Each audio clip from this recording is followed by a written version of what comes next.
Byron Donald just obliterated Angela Rye. Just a big cuz mazel. Let's get into it.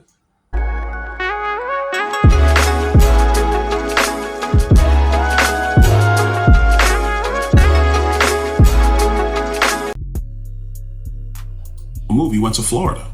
My sheriff in Florida, he's like, I have more applications coming from officers who are in states or in localities where they're not getting the moral support or whatever they need to continue to do their job day in, day out. And so they're leaving. Well, who does that hurt? That hurt. Who does that really hurt though, Charlamagne? Yeah, because if you don't have officers in the, if you don't have officers on the streets or officers, in urban areas, who's really left in that lurch? Yeah, I'm just trying to figure out what does qualified immunity have to do with having less police officers? Because the economic incentive of qualified immunity means that your personal assets aren't gone after if something goes wrong. So, you're in business. Do you get involved in a project or a deal that leaves you massively exposed financially? You may, depending on your passion for that project, but then you also sit back and think, now, wait a minute, if something goes wrong, I'm going to be held massively liable. Maybe I need to do something. If something goes wrong, we're talking about people getting violently hurt or killed. Yeah, clearly. When it's that you brushed over. But it's when somebody clearly violates a constitutional right. And when you violate a constitutional right, qualified immunity doesn't apply to you. And that's what I'm talking about. It does not, Angela. Don't do that. It does not. I thought that was the definition. No, it does not. I thought that was the definition. No. That's Angela Rye, y'all. Throughout the course of this video, you'll find out how emotionally unstable this woman is. She really doesn't need to be any kind of political pundit because she don't really have the emotional intelligence or the emotional maturity to even have this type of conversation. But you'll see. No, it does not. If you carry yourself outside of the confines of your training and the protocols of that department, qualified immunity doesn't apply to you. That's not true. That is very true. That is very true. Is patently false. It's patently true, and we need to make sure we have that accurate. We cannot make that statement because you have a lot of officers out here who do their job with honor and dignity and respect for the people that they serve. Listen, qualified immunity is a legal doctrine that protects government officials from civil lawsuits when they perform their jobs unless they clearly violate a constitutional right. That's exactly what I'm saying. And what is a violation of that right is when they're outside the norms of their training and the protocols of that department or that agency. But guys, I'm gonna need Charlamagne to start doing some research before he bring people up there because he's always underinformed and he's always blurting out stuff. And every time they have like a Republican, somebody from the Republican side on that, they always end up schooling Charlamagne and other people on the Breakfast Club.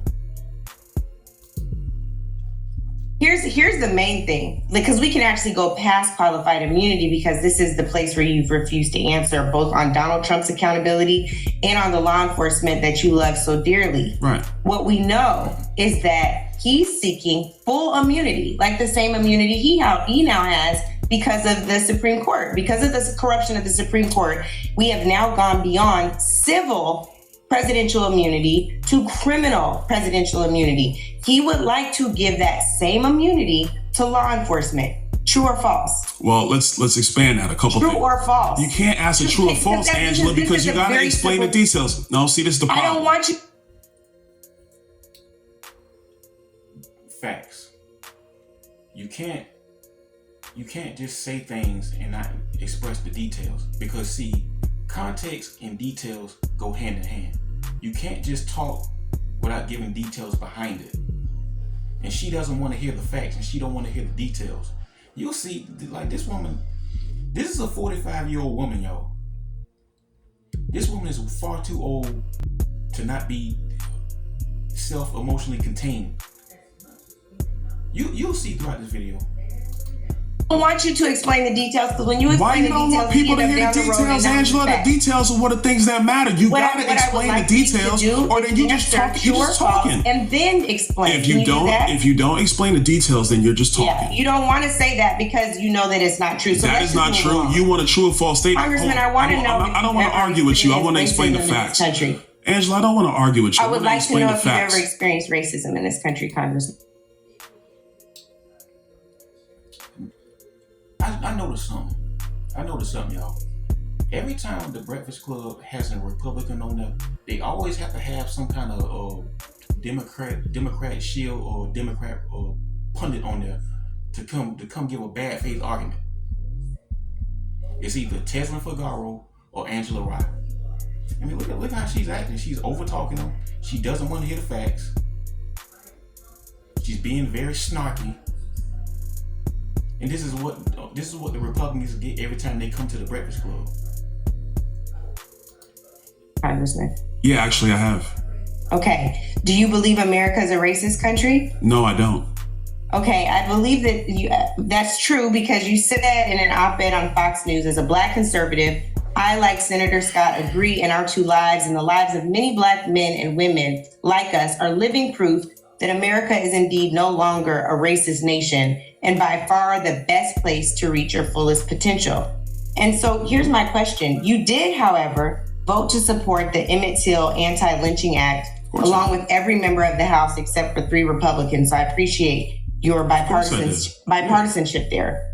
And what I do know as well, because America is in fact a racist country, was founded on such principles. Black men were lynched by the carceral state last week. I'm sure you've heard of Marcellus Williams by now. You mean Marcellus Willis, who the convicted murderer who had all the evidence against him? His girlfriend testified against him. His former cellmate testified against him. He admitted to the guy. He admitted to his cellmate that he did it. The person he stole the person he sold the laptop to testified against him. They found the woman that he killed, items in his possession at his house. So what the fuck is you talking about? The dude was guilty. He had a massive amount of evidence against him. This dude did this shit. In my opinion, shit. This dude need to be under the jail. I mean, they did the right thing, in my opinion. In Missouri, who was convicted by a nearly all-white jury, and Freddie Owens in South Carolina, who was executed despite his friend recanting testimony that Owens was not in fact there. This is the same state, by the way, that allowed for a firing squad as an execution option. Black people are about 7.5 times more likely to be wrongfully convicted of murder in the United States than are white folks, and about 80% more likely to be innocent than others convicted of murder, according to a 2022 report by the National Registry of Exonerations. Guys, I've told you in a previous video, people that always like to race bait all the time, take what they say with a grain of salt. And another thing that trips me out is these black democratic women. They always want to push this race bait. They always want to race bait. They always want to push this racial agenda. But you see, here's the thing: when the smoke clears and they get what they want, and after everything's said and done, and they get a little bit of power, they leave black men behind and they do what's best for the sister code or the sisterhood.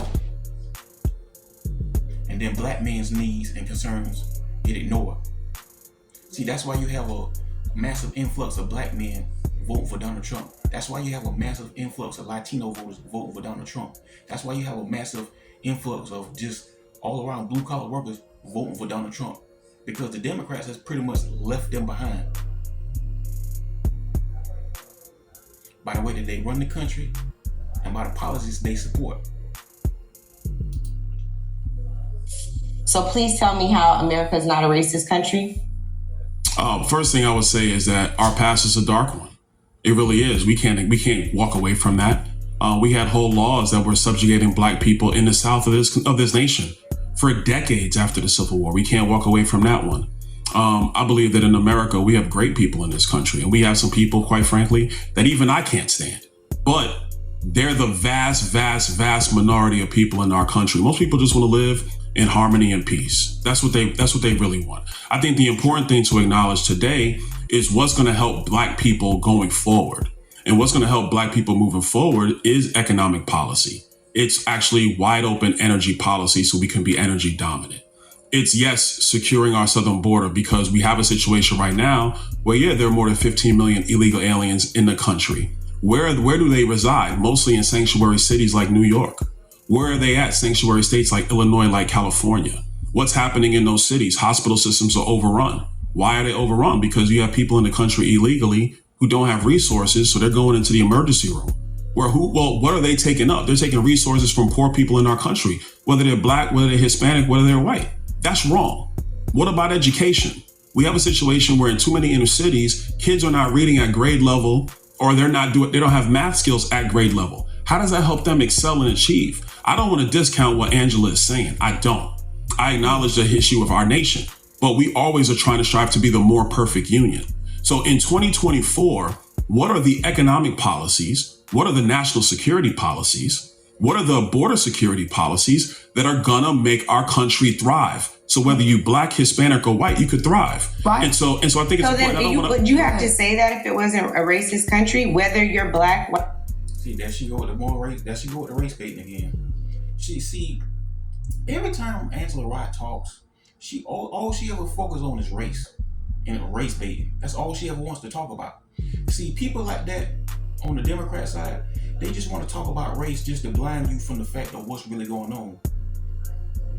She don't want to talk about the inflation. She don't want to talk about the migrant crisis. She don't want to talk about home affordability. She don't want to talk about that. All she want to talk about is race. That's all she's talked about throughout this video. And the funny thing about that is, these old super light-skinned ass chicks, I don't understand why they trying to act so pro-black. It's a lot of them. She ain't the only one. It's a lot of them. These super pro-black light-skinned chicks, they benefited off their light-skinned privilege their whole career. So I don't understand why they always want to act pro-black and race bait all the time. Black, white, or Hispanic, you could thrive? No. Are we thriving? Are members in your state? I would argue we're not really thriving right now. This inflation, which by the way was brought to us by Kamala Harris, has really slowed down people from being able to excel. By Kamala? Yes. Vice president. Charlemagne. It's still the president. Charlemagne, listen, man. When Joe Biden wanted to do his American Rescue Plan, Kamala Harris was the tie-breaking vote in the United States Senate. She broke the tie that started this inflation that has hurt so many people in our country. Everybody listening to your show. It's not true? First of all, you sure you want to go there? Tie-breaking vote. You sure you want to go there? Go outside, Congressman, when you go outside. You sure you want to go there? Okay, let's go there. You got notes. You got notes, Angela, right? That's fine. I have notes. I'm gonna give it to Charlemagne. I have today I'm gonna give it to Charlemagne. is that on every question I've asked. Because she knows he has proof. That's why she's acting like this. She don't want you to know the proof. She don't want you to know the facts. That's why she's acting like this. That's why she's acting emotionally irate right now. Watch. Because Angela, for every infrastructure project in your community, you can go to third page just to highlight a portion. Joe Biden and Kamala Harris and the Congress that voted for the American Rescue Plan. That's what should be happening. Larry Summers wrote an op-ed back in 2021. Larry Summers was the Treasury Secretary for Bill Clinton. He was an economic advisor to Barack Obama. Mm-hmm. He said that the American Rescue Plan that Joe Biden wanted, that Kamala Harris was a tie-breaking vote in the United States Senate, would create a massive inflation that we have not seen in a generation. Well, guess what? Larry Summers was correct. You know who also was correct, Angela? I was, because I was in the budget committee when they brought the bill. And I said in that committee, it's going to cause massive inflation. That's what happened. So the problem we have in our economy today is that prices have gone up massively. Wages adjusted for inflation is down. People's pocketbooks are hurting. But we have a presidential election in 40 days. So, and I'm gonna ask Envy this question. Envy, you're in the housing business as well. I know because I listen to the show. No, I'm just asking them a question. Chill, Angela. So I listen to the show. I know you do a lot of business in housing. Mm-hmm. Would you hire somebody that broke up stuff in one of your houses to fix the other houses? No. Exactly. She broke the economy. I'm not going to do this this morning, Byron. Why are you not going to do this, Angela? Because I'm bringing facts. Hold on now. So now I'm bringing facts and you don't want to do it no more? Come on now, Angela. That's not right. I'm bringing facts. I thought we were going to have a fact-based conversation. I want to have a fact-based conversation. You wanted to bring up votes. And so let's talk about. There you have it, y'all. She don't want you to hear the facts. She got all emotional. That's Angela Rye, y'all. She's always getting emotional. She She can't control it. This is a woman who is a political pundit. She was the former correspondent for CNN. Now, how you gonna get up there and talk about politics when you can't even contain yourself? Look at how she's acting. She's trying to shut him down because she don't like the fact that he has facts, and she wasn't ready, or she wasn't prepared that he came prepared. She wasn't prepared that he came prepared. She wasn't ready for that. And Angela Rye, I don't understand like what a Breakfast Club thought that she would be a good idea just to bring to refute anything that he was saying. I mean, I don't understand why they thought she was a good person to challenge him, because she did them a terrible disservice. I mean, like I said, look at how this woman acting. This is a 45-year-old woman who can't even emotionally contain herself. She ain't married. And as you can see, we know why. But guys, that's it. I just want to hit those few points. Just to do the Better You channel. This your boy, Master Capone. Like and subscribe. I love y'all. I appreciate y'all. On to the next one.